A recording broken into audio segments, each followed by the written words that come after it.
What about energy? We've always had to pay for that, whether it's wood or coal, oil or electricity. It's always been the rule that you can never get back more energy than what you put in the first place.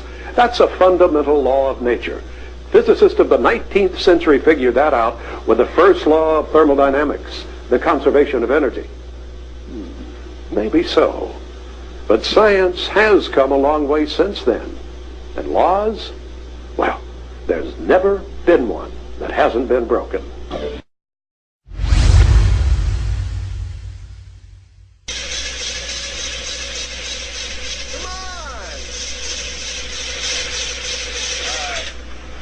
My God, it doesn't work.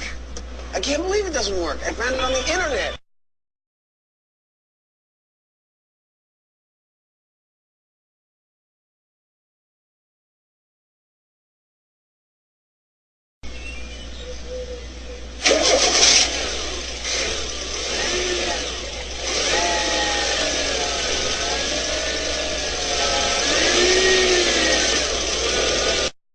Top our news here at 6 o'clock, an age-old dream becoming a reality. A local inventor has discovered a way, hear this, to use water to run your car. It's a major breakthrough that will no doubt make motorists happy. And as Ralph Robinson explains, the Pentagon is also showing lots of interest in this project.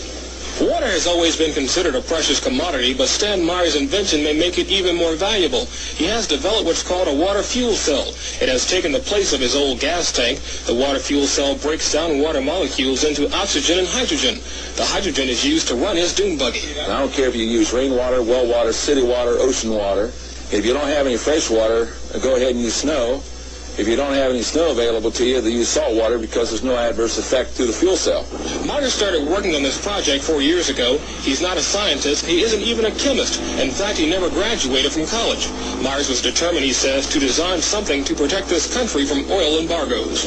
And we have calculated that if we take the dune buggy from Los Angeles to New York, we would roughly use 22 gallons of water.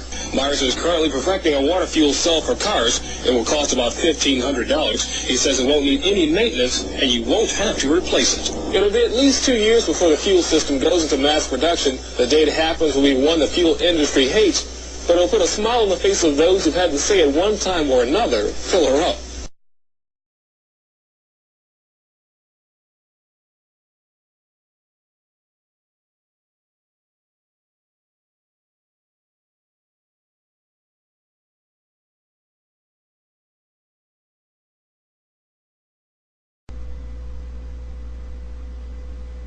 The suppression of these technologies has been very, very well organized for over 100 years.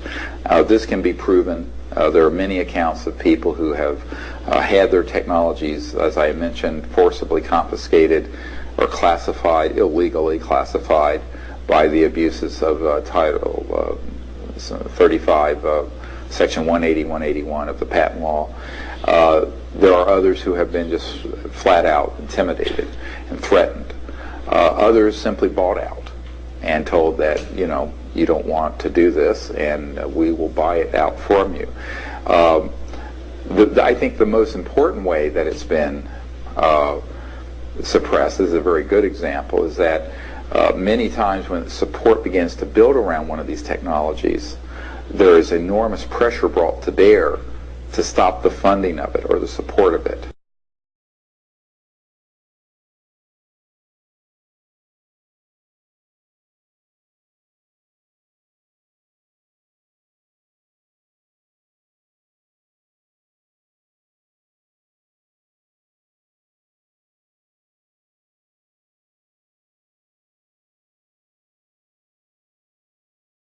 Make no mistake about it, the machine that runs the entire world's industrial economy is fossil fuels of some type.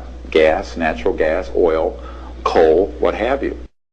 And the guy walks in and he comes up to me at the end of the show and he says, "Mr. Lee, I am absolutely astonished. I want to shake your hand and I want to tell you, I have no doubt you have got the best heating system in the world. Yours tops everything out there from solar all the way down the line. You did it. But you need to know me. You know why you need to know me? Because I have built the world's most efficient heat engine, and you have got the world's most efficient heat source. He says, if we got together with our two technologies, we could become the most dangerous men in the world. I thought, wow, I've never been the most dangerous man in the world. I've kind of wanted to be. And so, you see, this man's name was Dr. Fisher. Now, this guy proved that they built the steam engine wrong. I had the pleasure of building his unit in my research lab, and we took his great big unit, because why wouldn't I want a great big one? I don't want to put everybody on the grid system with a new system that can exploit them some more with all the arrogance that comes with it. I wanted to give people the opportunity to be totally independent of the grid system. Remember, that was my goal. So we took the big one we had and we scaled it down into a model not much, a little bit smaller than this one. It was a little smaller than this. It was about that long. It's about 13 inches long, 6 inches in diameter. And that one was going to be big enough to be able to power all the energy you needed for your house, and so I didn't want one bigger than that. And by the way, that little unit could fit in the glove compartment of any American-made car. I went across the United States of America telling my story. I told it in every state of the United States, and I got 1,000 people to join me telling my story. We put a media ad campaign together because the media wouldn't cover it, so we ran commercials. And we did a 60-second commercial cutting a power line and saying you can power your house with no electricity, external electricity, run your car with a new engine that runs with no gasoline. We did a 60-second commercial nationwide. As far as we can tell, about 10 million people saw it. And after that happened, that was too much. That couldn't be tolerated. And so I got a letter from the state of California inviting me to come back to California to go to court. So I flew back from New Jersey to California to go to court, and when I walked into the court, the judge said, "You're probably wondering why you're here." And I said, "Yes, I am." And he said, "Well, because I've been ordered by the state of California to put you in prison." And I said, "Well, that's really interesting. You're putting me in prison, but I've never been convicted of the crime. How do I go to prison without a trial and without being convicted?"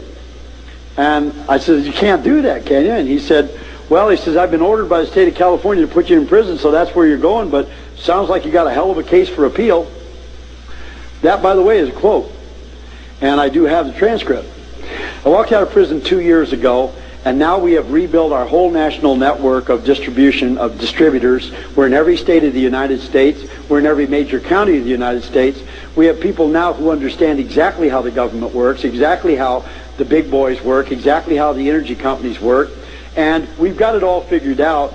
And we've got far, far, far more technology than we ever had in 1987. We got a lot more money than we ever had in 1987, and we're about to rock your world.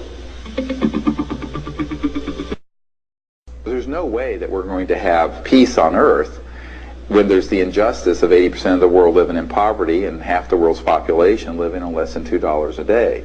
That zero-sum game of the current economic order cannot be changed with fossil fuels. Because if 6.5 billion people lived like we did, with air conditioning and cars and all this, we would be out of fuel today. Never mind the effects on the biosphere. Imagine a machine that could power your house for free. Well, that's exactly what two Australian inventors claim they've developed. Using magnets and a battery, their new generator has been described as revolutionary, and foreign investors are lining up for a piece of the action.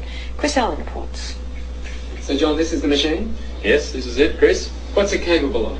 Well, it'll power a house. The machine will provide sufficient electricity to run a house and have power to burn. It sounds too good to be true, but inventor John Christie is convinced his machine will change the world.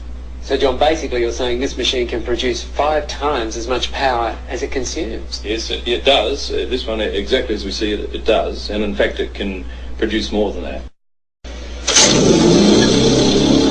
Once kick-started from a battery, John and his partner Lou Britz say this prototype will run for years without stopping, generating 24 kilowatts of power a day. You don't get more revolutionary, I think. I mean, we're talking about something that has the capacity to change the way that the world produces its electric power.